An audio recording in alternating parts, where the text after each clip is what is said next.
بلوچستان میں حالیہ مونسون کی بارشوں اور سیلابی ریلوں نے تباہی مچا دی۔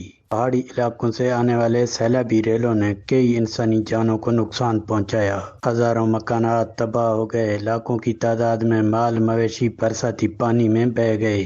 سرکاری رپورٹ کے مطابق بلوچستان میں ہلاکتوں کی تعداد 100 سے تجاوز کر گئی۔ لواحقین حکومتی امداد کے منتظر دکھائی دے رہے ہیں۔ حکومت نے آج تک کچھ نہیں کیا ہے، خالی دلاسے دیتی ہے۔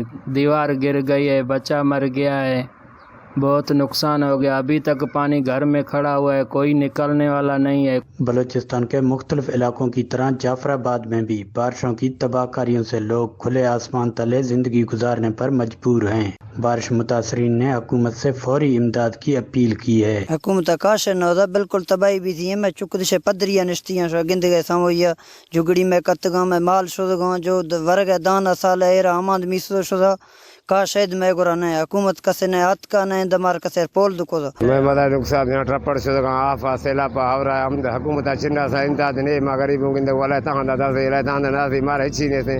جعفر آباد اور جھل مگسی سمیت بلوچستان بھر میں سیلابی صورتحال پیدا ہو گیا ہے۔ جھل مگسی کے ہیڈ کوارٹر شہر گنداوا بھی دریائے مولا کے سیلابی ریلے کی لپیٹ میں آ گیا۔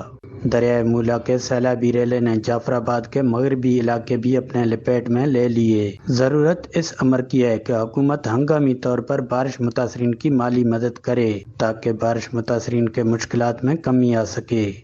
کیمرہ ٹیم کے ساتھ مصری بگٹی، ویسٹ نیوز، جعفر آباد۔